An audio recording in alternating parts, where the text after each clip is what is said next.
After accidentally killing an undercover FBI agent, vigilante Frank Castle considers hanging up his crusade for good. But when a crime boss survives Frank's brutal attack on him and kidnaps a family to get his revenge, Frank suits up one last time to destroy the Rosati crime family in the 2008 comic book flick Punisher: Warzone. I'm Connor Eyzaguirre. I'm Colton Jenkins. And this is Filmgazm.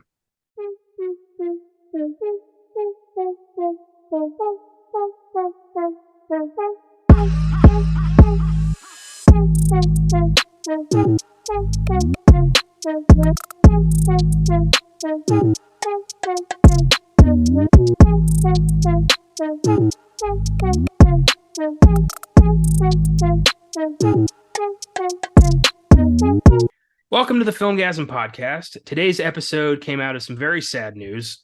On May 21st, character actor Ray Stevenson passed away very suddenly at only 58 years old while he was in the middle of filming a new movie in Italy. Stevenson played a lot of neat roles, but I always knew him as the Punisher, thanks to this highly underrated, super gory movie. So I wanted to honor him in my own way, which was discussing Punisher: Warzone on this podcast. But Ray Stevenson's always been one of those really reliable character actors, popped up in stuff like the Thor franchise, Dexter, the other guys. Like he was cool. I liked him a lot. He's going to be in the upcoming Ahsoka series on Disney Plus. He's playing the villain in that show. So that'll end up being his last project. Damn shame. Yeah. I just recently, like we were just talking about before, I just recently got into Star Wars. I'm very late to the franchise, but yeah, I'm excited to see him again, and he was really good in this movie. So yeah, I'm curious as to what happened to him. All that's been released is he collapsed on the set of his new film, was taken to the hospital, and was pronounced dead. So I'm thinking it was some sudden medical condition, heart attack or a stroke or something. I don't know. We'll find out. So this film specifically, what is your history with this film, if any? My history with this film is I watched the 2004 Punisher movie to do the podcast with you, and you asked me if I've seen this one. I said no, and you said you need to watch it. To which I completely forgot about until you asked me if I wanted to do it, and I was like, oh yeah, it was supposed to be really good. And then I sat there for an hour and 47 minutes with my jaw open the entire movie. So thank you, Connor. Sure thing. Happy to help. I forgot that I'd pushed this one on you when we did the first Punisher, or I guess the 2004 Punisher back in the original podcast. I remember that. And that one, I think it's decent. It's ridiculous. It tries to be a little bit more sincere and serious than the Punisher deserves. And in this movie, all that shit went out the window, and they're like, hey, we got a vigilante Black Ops soldier killing crime bosses. Let's take it up a notch. Like, why not? So I'm so happy that what's her name? I think Lexi Alexander, who directed this, decided to just throw all the nuance out the window and just blow up a parkour guy in mid flip. So dude, that's where we're at. That's what this movie is. Oh my god, man. That was so I don't think I've ever said like what the fuck while watching a movie as much as I have watching this. I agree. Every time I watch this, I'm always remembered like, Jesus Christ. Yeah. This came out the year of Iron Man and the Dark Knight, 2008. And then this little thing. Oh, damn. Yeah. Yeah. This little thing was there trying to join the party and was turned away at the velvet rope. Was this going to be part of like the MCU that they were trying to do with Iron Man and everything? Oh, no. The MCU happened by accident. Like Iron Man was not really setting up anything until it was a huge hit. And then they realized, hey, by accident, we set up a lot of this stuff. Maybe we can do something with this. Oh, damn. Okay. Yeah. So if Iron Man had failed, then, it all would have just kind of, I don't know if we get a Guardians of the Galaxy movie or a Captain America movie. Yeah. And then the Dark Knight, is the Dark Knight, kind of the golden god of comic book movies. But you also got Hellboy 2 that year, which is underrated. Yeah. And so good. And then Punisher: Warzone is like, hey, I'm here too. And everyone's like, fuck off. And I go back to this one as much as I go back to those other ones. Like, this is a fun, enjoyable movie, especially if you like just copious amounts of blood and an unforgiving cast of assholes. Just what reminded me of was that scene in Invincible when Omni-Man kills the what are they called? The Guardians of the Globe. yeah. Yeah, when he kills all of them. That's what this movie reminded me of, but for an hour and 45 minutes. There's a lot of that. Yeah, I love the Punisher. Is just he's not a superhero. He's not even a hero. He's a mass murderer who just he got special ops training, so he knows how to fight. He knows how to kill, and he doesn't he shows no mercy. He's like a Terminator. He doesn't care. Yeah. If you're connected to organized crime, he's going to punch you so hard your goddamn face caves in. Or if you're a Republican, apparently, he does it too. Well, they kind of go hand in hand, don't they? That's fair. Yeah.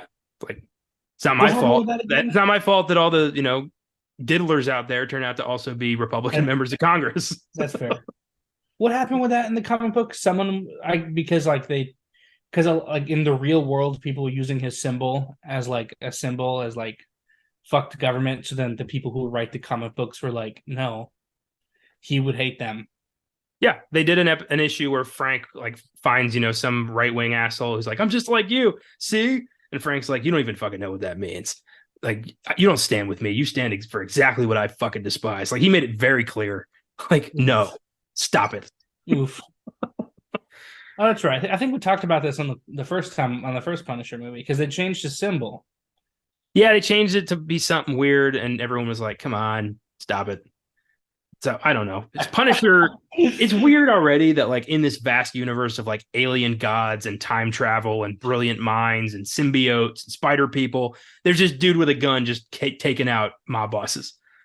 Yeah. So like, I just love that he exists in the same world as the rest of this shit. Like there is I think there's an issue where he like tries to take on Thanos. Oh my God.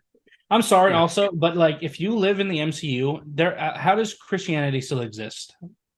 In the Marvel universe. There's no way, dude. I don't know. Ask Daredevil. He's kind of the resident Christian of the MCU. Bro, you're standing next to Thor. I don't know. Maybe Jesus is some omnipotent alien in the MCU. I don't know. Or in the Marvel comic book universe. That would be great. So I have a question for you. Yes. This is the third attempt at a big screen Punisher movie, and all three bombed embarrassingly hard at the box office. So why do you think nobody can get this character right on the big screen? Like, what is it?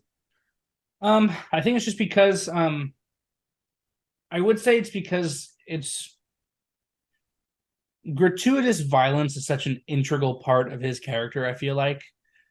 But that's not true because John Wick movies do so well. So I think maybe it's because in order to have a anti-hero like the Punisher, it needs to be over the top and cheesy. And I feel like people don't like that. I think they see over the top and cheese as like, oh, this is a bad movie. But I think what the Netflix series, in my opinion, is the best version of the Punisher that we have. But I think it's because they go deeper into his character. There's more room to play around with like, how he is as a person. And I think that's what the issue is that it's too over the top and cheesy and not getting into why the Punisher is the way that he is. I think there's something to that. I think the character is so innately ridiculous, guy with a skull on his shirt. It's like, fuck you, crime. But yeah, I think that's pretty much what it is. But John Bernthal's iteration, the Netflix series, it treats it like it's real. Like he's a veteran who, is really broken by the destruction, like the death of his family. Exactly. And he is dealing with a lot of PTSD and a lot of bad shit. It's real. And it's not treated as like a over the top ridiculous shit. It's treated as a wounded man struggling with mental illness and doing the only thing he thinks he can do to make things right in the world. Exactly. And I think whereas Thomas Jane and Lundgren and Ray Stevenson, their iterations very much the, it's time to fuck shit up kind of Punisher, which can be fun, but it's not gonna, I don't know. Yeah. Plus, like compared to like other movies and like other like superheroes, um, a guy with a skull on his t-shirt with guns is kind of, I don't say boring, but like we have enough of that in the real world today. People like shooting up places with guns and stuff. Not to get too into that, but like I don't know. I feel like you have to really get into the character in order for it to really take off, and I think that's why. Yeah, it's hard to, glorify your hero as who is literally just a mass shooter. Yeah.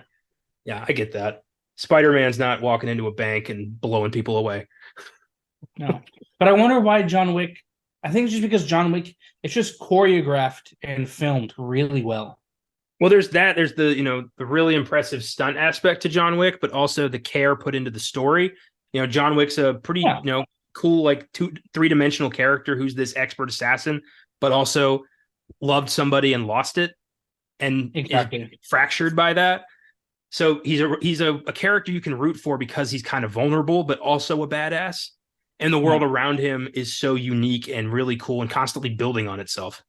And that's why the Marvel Punisher's better than the movie ones, because he's vulnerable. Yeah. And not to disparage Dolph Lundgren, Ray Stevenson, and Thomas Jane, Jon Bernthal is a much better actor. Yeah, dude, he's so good. Oh my God. I think I just told you the only thing that I knew him in was The Walking Dead, but I just recently, I've seen the first season of Punisher, and that's really good.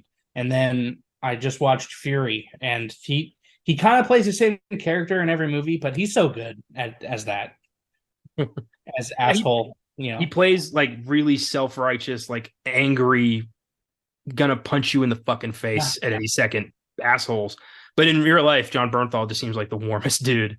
I watched his Hot Ones episode. He's such a nice guy. It's wild. I love his dedication to like helping people find their way in the world and helping, kind of curing toxic masculinity almost is like his crusade. Like it's weird because that's the characters he plays is a toxic masculine man. But he never plays those characters as someone to be revered. He plays them as the asshole you're supposed to hate. Yes.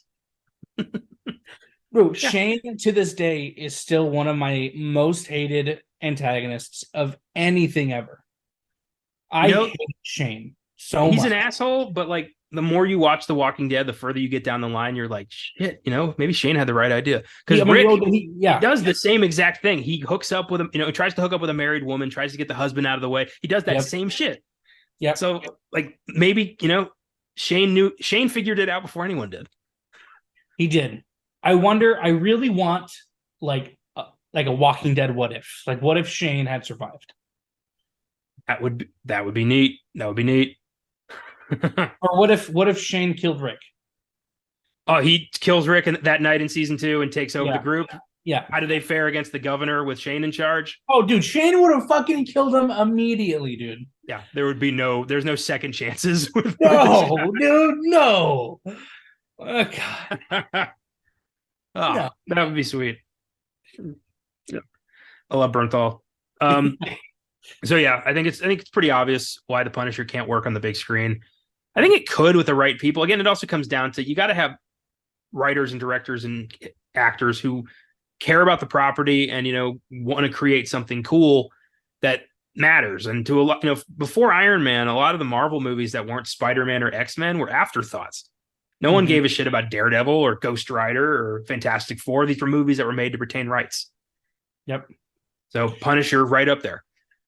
I think this Punisher Warzone, I think is the closest we get to, I don't want to say a perfect Punisher movie, but this is, I think, the only way to make a Punisher movie is to make it, if you're not going to make it long, like either make it a longer movie so you have time to develop the character or just go like all out batshit crazy, I like the idea of just going to an established Punisher who's been at this for a while and just seeing like his day at work.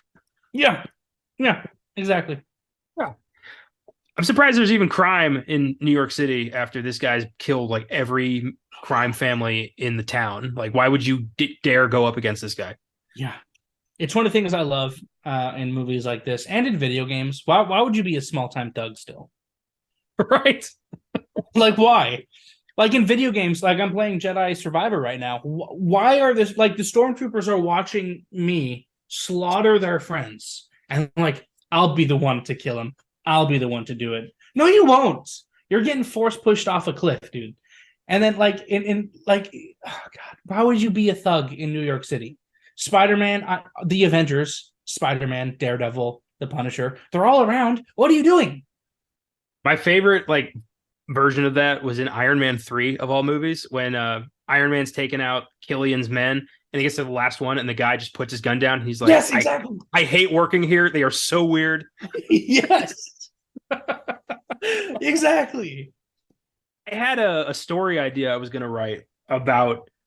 There's going to be like a James Bond movie from the perspective of like inept guard number 5. Who's just like, this is just his day job. He's doing this 9 to 5 to pay for his kids' school.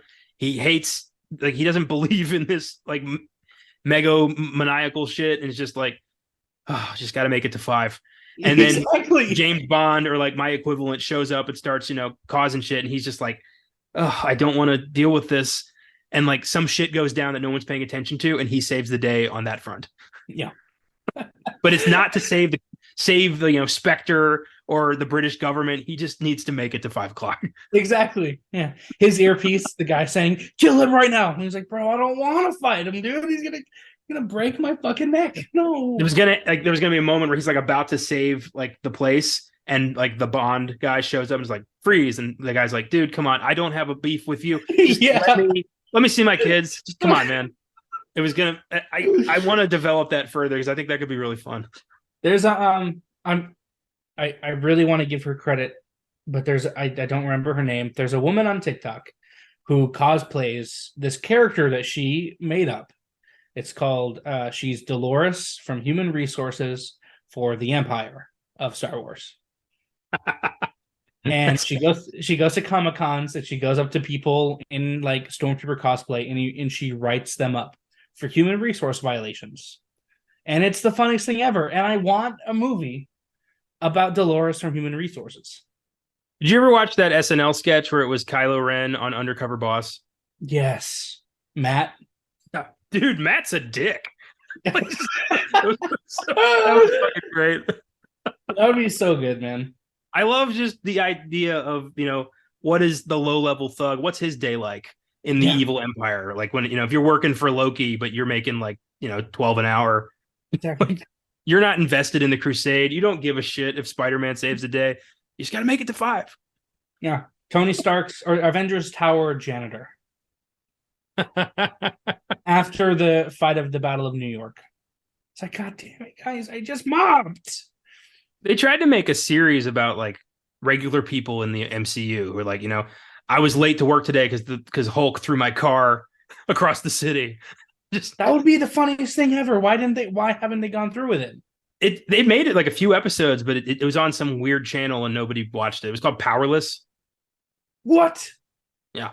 I remember seeing trailers for that and thinking like, this is a good concept, but I don't have like it was connected to a game system. It was like PlayStation tried to have their own streaming service or something. Oh, that's weird. Okay. Yeah. So let's talk a bit about how this movie came about, because this was not the first draft of Punisher Warzone. This was like, we have to do something. So this is what it was. Punisher Warzone is a reboot of the 2004 Punisher flick starring Thomas Jane and John Travolta. That was not the original plan. 2 months before the 2004 Punisher came out, a sequel was announced. They were really confident, like, this is going to be so good. We're already prepping part 2. So buckle up. And then the first one tanked, and thanks to the film's impressive DVD sales, they went ahead with the sequel. I would have turned Howard Saint, John Travolta, into Jigsaw after he got dragged through the fucking parking lot and lit on fire at the end of Punisher. That's what I would have done. That would have been cool, because watching Billy the Beaut get his face torn up by glass bottles, I was like, well, it's really gruesome, but that's also fucking lame. Yeah, it's like, you're not trying that hard to get out of that, buddy. Yeah, just get out. There were so many moments in this movie when I was like, just kill him. What are you doing? I hate when when a guy, a bad guy's talking the whole movie about, oh, I hate him so much. If I even catch a glimpse of him, I'm going to shoot him in the head. Then he finally gets him, and he just monologues and just stands there holding the gun at him. Yeah, doesn't do shit. Kill That's why I like the one Punisher. friend. The Punisher has no like arch enemies because he fucking kills everybody. Yeah, exactly. He doesn't have time to like build up to people. No. Funny stuff. Yeah. So originally Thomas Jane was going to reprise his role as Frank Castle. He bulked up to start filming in 2006. He was excited. He was like, Frank's back. He was psyched. And the script kept getting rewritten. It was almost like the studio was stalling for time. They were like, we promised a Punisher 2, but we don't really want to make this. So third draft. Yeah, give me another 6 months. It felt like that. It felt like, really? You're not ready by now? It's been 3 years. Kurt Sutter, who at the time was writing for The Shield and would later create Sons of Anarchy, was brought on to rewrite a draft, and his looked very promising. In the end, the only thing that remained in his draft of the film was Billy Rosati getting in the glass machine. That was the only thing that stayed. So he got his name taken off the draft because he was like, I didn't write this movie. I wrote that scene. I'm glad they kept it, but I didn't write anything else. No. Thomas Jane ended up pulling out of the movie. He got tired of waiting. And he wrote in a letter to Ain't It Cool News, he wrote, quote, what I won't do is spend months of my life sweating over a movie that I just don't believe in. Oof. I've always loved the Marvel guys and wish them well. Meanwhile, I'll continue to search for a film that one day might stand with all those films that the fans have asked me to watch. Like, just, we're not on the same page and stop wasting my time. Oh, shit. Yeah. Later on, he would reprise the Punisher in a short film called Dirty Laundry. That was actually pretty cool. Oh, okay. Yeah. Legally, they couldn't call it the Punisher because it was made without Marvel's permission. So to avoid getting sued, he was just, Good Samaritan with a skull T-shirt at the laundromat.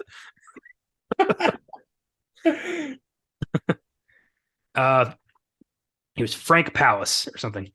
Oh my God. Director Lexi Alexander took over. Prior to this, she had directed the cult film Green Street Hooligans, which I've always wanted to watch, and would later direct a lot of TV, which is what happens when you deliver a box office bomb this hard. You don't get to make movies anymore. That's so sad. Yeah, it sucks, which is a shame because it's not a bad, structurally, it's well made. So that's not. Character actor Ray Stevenson was cast as the Punisher. Dominic West was cast as Jigsaw, Doug Hutchison as Looney Bin Jim, Dash Mihawk as Martin Soap, Colin Salmon as Paul Budiansky, Julie Benz as Angela Donatelli, and Wayne Knight as Microchip. And that rounds out our cast of who we could get at such short notice. Freddie Prinze Jr. was trying to get the role of Jigsaw, but after Scooby-Doo 1 and 2, everyone was like, go away. Which isn't fair. No. He is one of the lead stars of Star Wars Rebels. Really? Yep. Kanan Jarrus, one of the Jedi who escaped Order 66. He plays that character. Huh. Very cool. Yeah, pretty neat. A lot of these guys who get, unfairly bumped from Hollywood because of a bad movie that wasn't necessarily their fault, a lot of them find a second career in voice acting. Yeah. The film is one of only 2 Marvel films produced under the short-lived Marvel Knights production banner.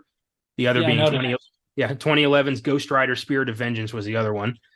Horrible fucking movie. Yeah. Ghost Rider 2 is shit. Holy shit, dude.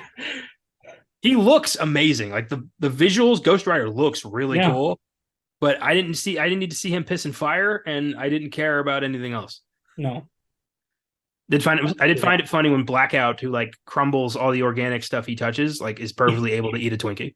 Yeah. Oh my God, dude. Yeah. So the intention of Marvel Knights originally was to produce darker, more R-rated content based off Marvel's more lesser-known characters. But both the films they made tanked hard, so the banner was discontinued pretty quickly. I saw that they had something to do with Ultimate Alliance, the video game. Oh yeah, they still produced video games and comic books and animated stuff, but in terms of live action film, they had 2 strikes and they were out. Okay, fine, whatever. That'd be weird though, because they would be producing Deadpool right now if they were still around. I bet. Yeah. Well, also, with the MCU kind of ramping up, people were like, I guess they're kind of like, do we need this? Like, we're going in a very family friendly direction, and so I bet they were kind of like, this is just a black hole of money here. Yeah, man, that's unfortunate. Yeah. Punisher Warzone has an IMDb score of 5.9, Rotten Tomatoes score of 29%. Seems harsh. Critics' consensus reads, Punisher Warzone recalls the excessively violent, dialogue-challenged actioners of the 1980s and coincidentally feels 2 decades out of date. You know what? I fucking love 80s action movies. That is the heyday of the action movie. So if you got a movie that throws back to that's more gun than terrible dialogue, I am totally okay with that. Yeah. I will say, like, when I went to Voodoo, it has the Rotten Tomatoes score on there. I saw that and I was like, oh fuck. I was like, Connor, please. See, that right there is why I really don't put much stock into Rotten Tomatoes anymore. Yeah, no, Rotten Tomatoes is not good. Yeah. Well, I like making my own decisions on every film I watch. And I don't like being kind of told already, like, hey, everyone has said this sucks, because that's going to put a block in my brain that says you're not going to like this. And I go in with that mindset, and it could completely taint my vision of what I'm about to watch. Yeah. What was the audience score for this on Rotten Tomatoes? I think it was like 41, so it was also pretty low. Oh, okay. Yeah. But also, nobody knows what they really want. This is the Punisher movie we needed, and you all said no, so fuck you. Exactly. The film tanked hard at the box office, grossing only $10 million on a budget of $35 million. Couldn't make $35 million in a year that superhero movies were fucking huge. I mean, good God, that's pathetic. I remember I saw this in theaters with a buddy of mine in middle school, a guy named Darian. We were the only people in there. Oh my God. And we were laughing our asses off because, I was 13. This is like, I've never seen this level of violence in a movie at that point. I was like, wow. Yeah. Yeah, that became we kept calling each other Krispy Kreme motherfuckers for like months after that. It became like hey, remember that? Oh, I remember that. Like, it was a big, we had so much fun. Oh, good times. So its failure effectively killed any chance of a Punisher film franchise. This, 3 strikes and you're out. We can't make this work. The character would not appear again until season 2 of Netflix's Daredevil series, where he was played by Jon Bernthal, who would get a spin-off series that lasted 2 seasons, and he is due to return in the upcoming Daredevil Born Again series that will appear on Disney Plus as soon as this writer's strike is resolved. It's since become. I am excited. I want this to end so I can get my content back. Everything cool was about to happen, and it's like, pause, because we greedy assholes can't just pay the writers. We got to do this goddamn song and dance we do every 20 years. Yep. Damn. But yeah, since become a cult classic, I think. I honestly didn't look that up because I love it, therefore I'm part of that cult, so it's a cult classic. Some longtime Punisher fans call it a faithful adaptation of the character, a really fun movie. Other Punisher fans think it's a terrible representation of one of comics' greatest badasses. So take your pick. What? I can't say this is bad. This is like a comic book. This is close to a comic book you can get without it being animated, I think. Yeah. What do you want? I mean, the Punisher is dispensing some heavy-handed lead justice to some assholes who deserve it. That's what he does in every issue of the Punisher. So, I mean, where are we? What are we doing here? What do you want? Even the violence in Jon Bernthal's Punisher is pretty fucking crazy. Well, that was also Netflix had caveats with the Marvel stuff because that was still supposed to be MCU canon at the time. Yeah. They weren't allowed to swear, which is hilarious. You can break a dude's neck on a fence, but you can't swear. Yeah. So yeah, it's a little tamer. Speaking of Netflix, real quick, I just want to say this. Fuck Netflix. Oh, yeah. Holy shit. I signed into Netflix today to watch The Great British Baking Show. And I'm not I'll admit it. I am leeching off my parents' Netflix account. I have been my whole life. And today I logged into Netflix to watch The Great British Baking Show, and I said, "Hey, is this your home device?" I was like, "Are you fucking kidding me?" So I probably will no longer have Netflix. I don't know why they think this is going to get them more money, because it's not. People are going to leave. Oh, dude, the ships have already started sailing. Like millions of people are dropping. All the other services are just advertising, like, "Hey, we don't care who you watch it with as long as you pay for it. Like, hey, enjoy." They've turned into a laughingstock. They're going the way of Blockbuster. It's so hilarious. stupid. I'm Dude. waiting for them to sell off their content to Hulu and just like, gentlemen, it's been an honor playing with you, and just go the fuck down with the iceberg. Yep, exactly. Yeah. Ugh, It's ridiculous. insane, dude. I had to do that too, and I'm like, you asshole. I am also leeching off of my mom's Netflix, but you know what? Yeah. In return, I pay for Disney Plus and Shudder, so it's all even. Yeah, exactly. Yeah. But nope, you gotta, have a home device, which means you can't even like have the same Netflix on multiple devices. Like you can't have it on like your Xbox, PlayStation, Apple TV, and your phone. You have to fucking pick one. How is this a good plan? I don't know. I have no fucking idea. This this sounds like some, the boss's son had an idea we can't turn down kind of bullshit. Yeah. Can't wait to. They're going to either backtrack so hard and beg forgiveness for all the people who jump ship, or collapse. I do not see a lot of other options here. No. Oh, wow. Sorry to go on that tangent, but you said Netflix and I got heated. It is hard not to immediately see red when people just bring up Netflix now, because they've pissed off everybody who's ever used it. Because they said that they were going to do it, and then people got pissed, and they're like, "Okay, just kidding, never mind." And then I didn't hear about it until I logged in today, and I saw that, and I was like, "Are you fucking kidding me?" Oh, yeah. It's a damn shame. I'm gonna, you know what? If I get kicked, I just got a new job. I'm gonna be making some money. I will probably just buy my own account until I've watched all of their movies, and then just leave. Yeah, bro, they don't even have good movies anymore. I know, but they have Netflix originals, and they're in my list. And I can only watch them there because I don't trust downloading torrents, because I've tried that before and I fucked up several computers. Yeah, that's true. So with that, let's give Punisher Warzone some awards here. There's some options here. We got the Quentin Tarantino Award for the best line of the film, the Thomas Newman Award for the best music moment, the Philip Seymour Hoffman Award for the best performance, and the John Carpenter Award for the best scene. So take us away with your Tarantino Award, your best line. So not a great script, but it's got some gems. I think I had the same problem with what's the last movie we did?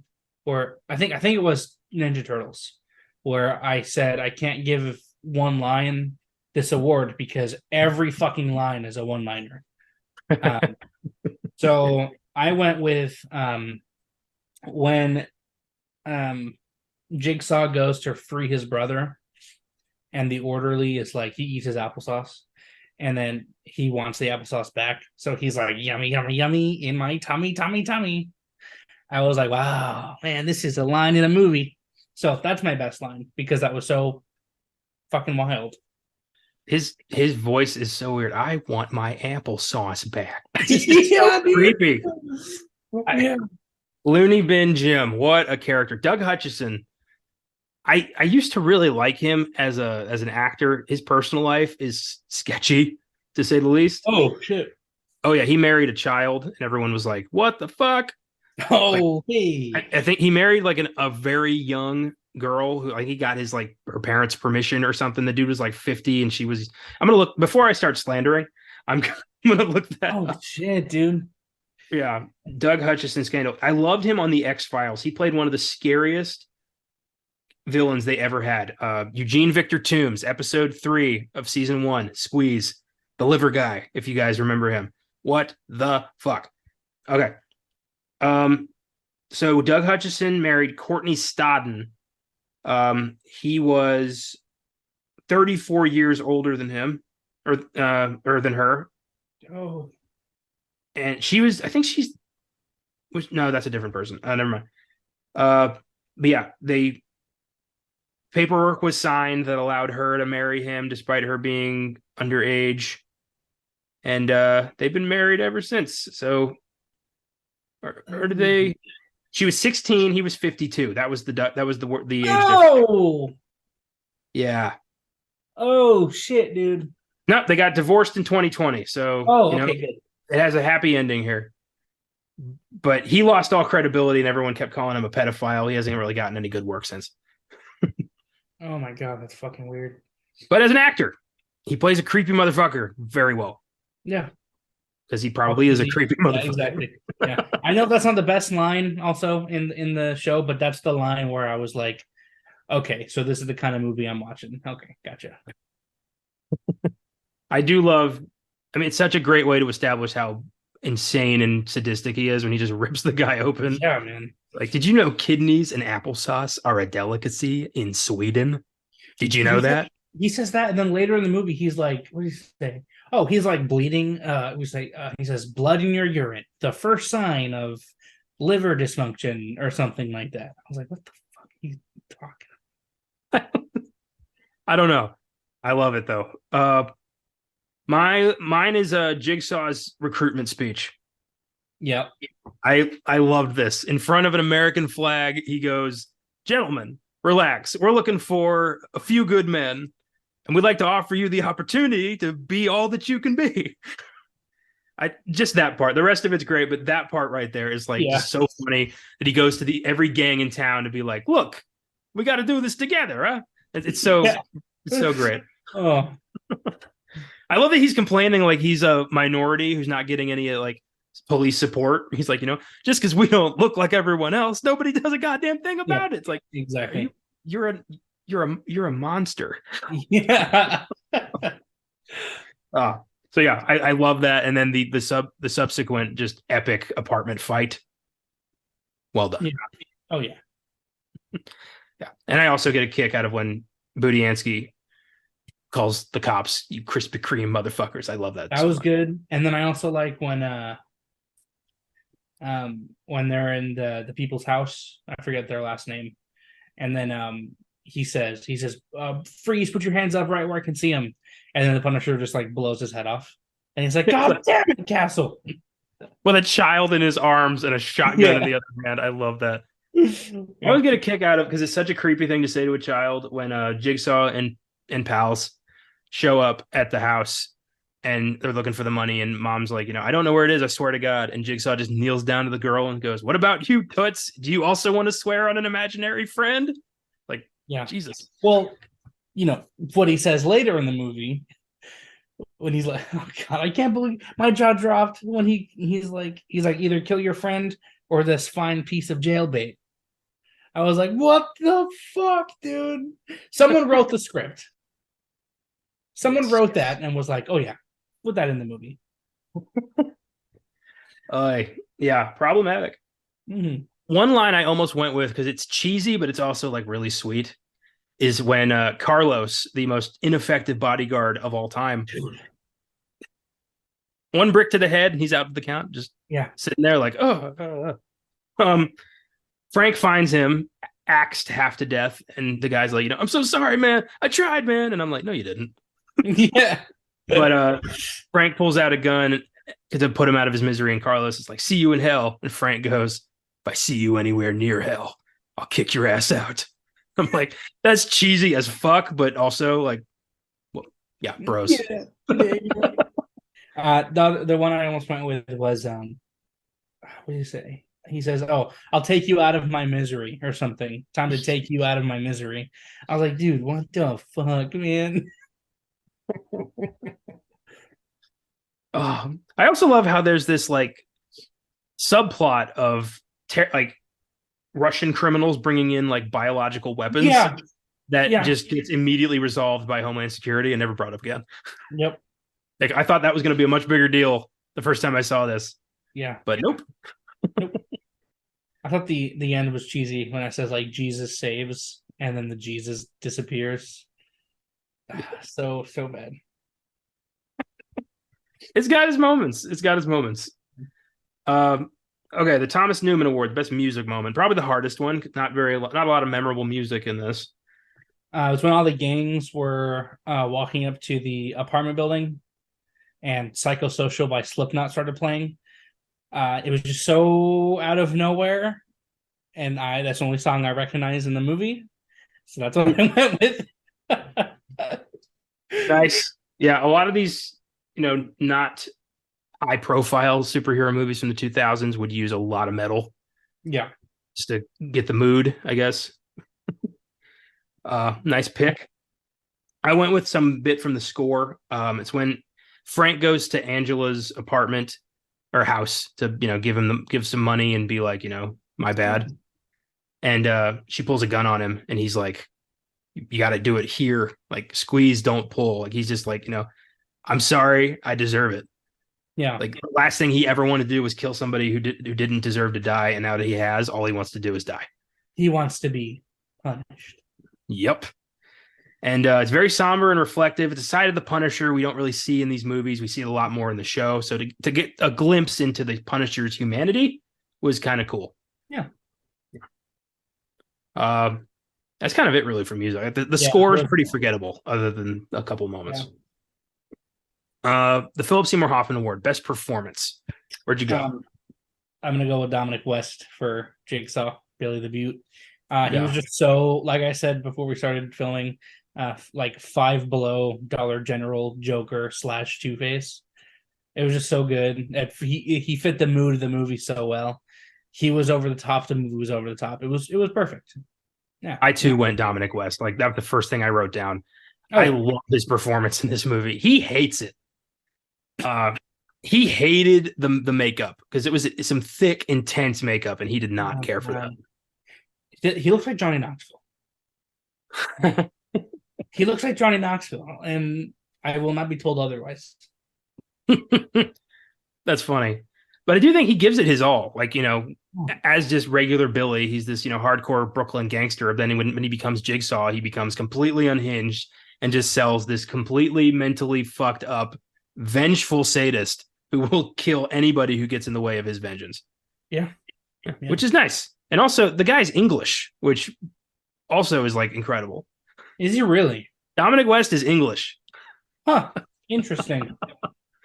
Yeah, makes the performance even cooler. And I love his chemistry with Doug Hutchison. You really believe that they're like brothers who just will do anything for each other. I love his loyal team who just watches all this unfold and they're just like, oh my God. Like they used to be working for, an Italian crime family and now they're working for nut jobs. Yeah. When he frees his brother and he's like, hey, go let all the other inmates out of the asylum. His like henchman is like, okay, sure thing, boss. He's like, sure, no problem. I love when he has the medication. He's like, maybe we bring these along in case, he's not feeling so good. And as he's ripping the guy's guts out, Billy's like, I think he looks great. Yeah. You just see the guy put the meds in his pocket anyway. Yeah. Oh, yeah. Dominic West fucking killed it here. One of my favorite comic book villain performances for sure. Yeah. Ben Barnes played Jigsaw in the Punisher series, and no, I did not care for it. Really? Yeah. We see Jigsaw in season 2, but at the end of season 1, we see the scraping, how Billy got, yeah. And then in season 2, he has no scars. What? Yeah, Jigsaw has mental scars in season 2. God. Okay. Yeah, mental scar. He's got like one line like across his face diagonally, and I'm like, I saw him scrape your face against a broken mirror. You do not have that kind of damage. Oh my God, dude. Skin grafts are not that good. God damn it. Yeah. Finally, the John Carpenter Award, the best scene of the movie. What do you got? I went with Castle versus Looney Bin Jim. That fight in that bathroom when he just kept spouting off one-liners and like weird shit. That was just a really good. That whole like end part was really good when he stabs Jigsaw and like puts him on the fire. That was really good. But my favorite scene was the fight between the brother and the Punisher. It was so good. I love that he's like gunning everyone down, and then the second he's facing like the leapfrog psycho, he can't seem to land a punch or a bullet. Yeah. Yep. We got a mini boss here. Yeah. Yeah, that was a good fight. Seeing, Castle just smacking Jim with like, toilets and mirrors was so satisfying. Mm-hmm. I mentioned mine earlier. It's never not going to be this. This is one of the greatest moments in film history. It's when Frank Castle blows up the parkour asshole mid Yes. jump with a rocket launcher, and then McGinty is just standing there like, "What the fuck was that?" Yeah. I almost went with that too. That was so good. It's so out of the blue. It's like you're not even comprehending that that's what you just saw. You're like, what? It's so perfect. Oh yeah. So that was mine. Yeah, the final fight in the apartment is great. I love how prepared he is for all of this. I love the way they bring in the Russians to like fuck with everybody first. Yeah, that was cool. That was really smart. The opening when he takes out the Italians, I thought was perfect. Where he, when he cuts his head off. Punisher, cool. The cinematography where he's like twirling from the chandelier, like fuck. That was so dumb. That was so dumb. He like broke that woman's neck with his feet. He was like punching people with chair legs in the eye. It was so over the top. Yeah. It's crazy how fragile people's faces are. Like when he punches that one kid and his face completely dude. Yeah. That was insane. Yeah. Was that just coke? Like, lessening the bone structure there? I don't know, dude. Oh my God. Funny. Oh, that line when he was like, keep your nose clean. He was like, yeah, of course. And then he fucking immediately like snorts coke. That was funny. Their weird relationship was so great. He's like, he doesn't keep his mouth shut, just like his mother. And you're like, what happened there? Yeah. Yeah. He's constantly just telling him like, shut the fuck up. He's this idiot fuck up. I love it. Yeah. Oh yeah, there's a lot of good moments. I love when he opens the elevator door on the fat guy, and the guy's just like, "Are you fucking kidding me?" And he blows his head clean off. Oh my God, dude. Ridiculous. Yeah. All right, with that, let's see what Letterboxd has to say on our final segment, What's in the Box? What's in the fucking box? Give me the gun. Not surprisingly, this is pretty hated. 2.7 out of 5 on Letterboxd. I'm not surprised. I gave it 4.5 out of 5. I love this. Okay, yeah. This is fun for me.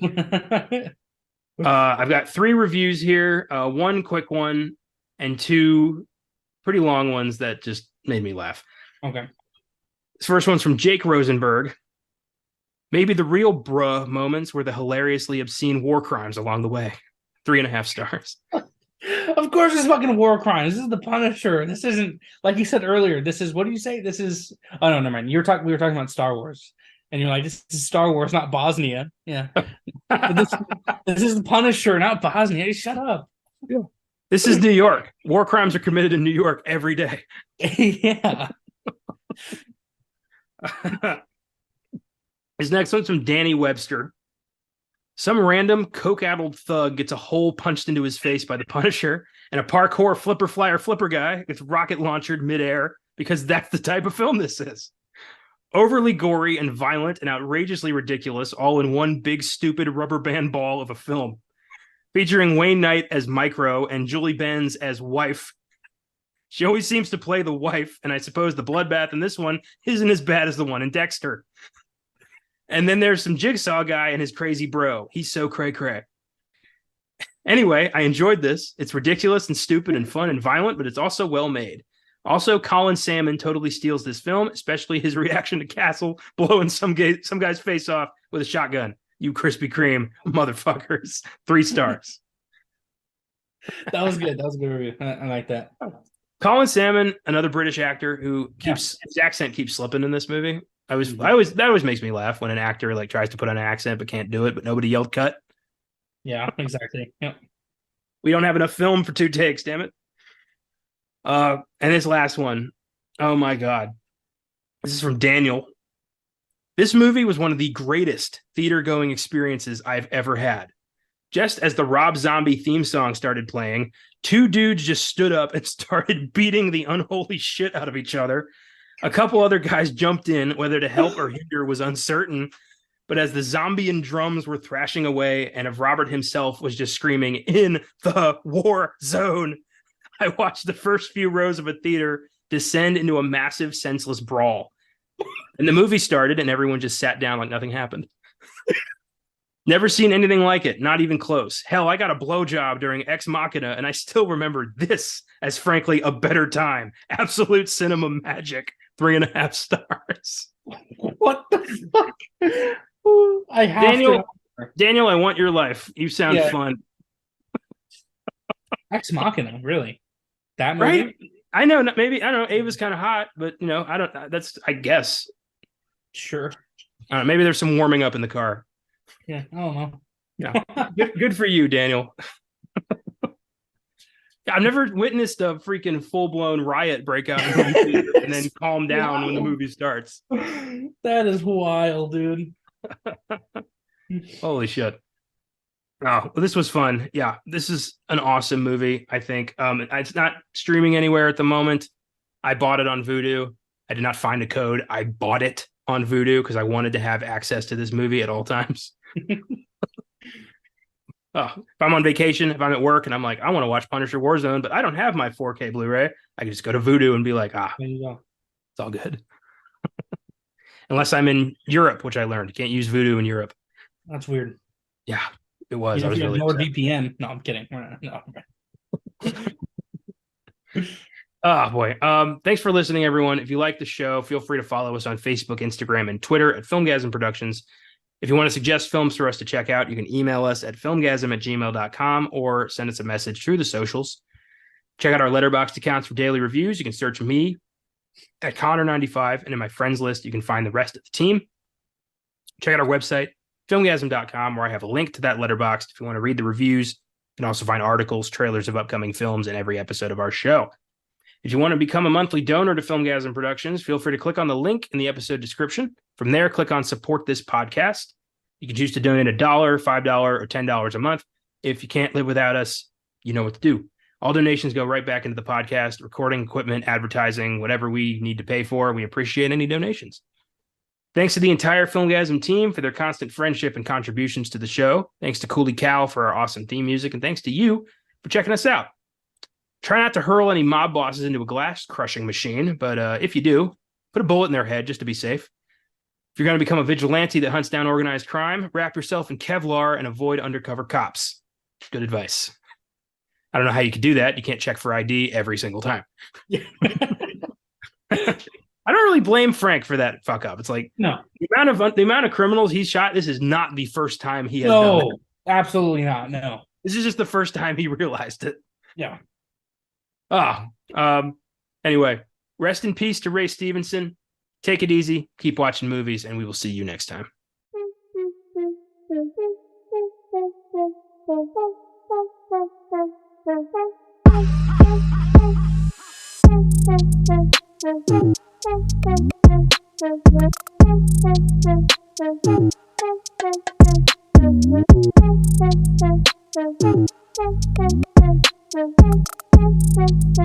Thank you.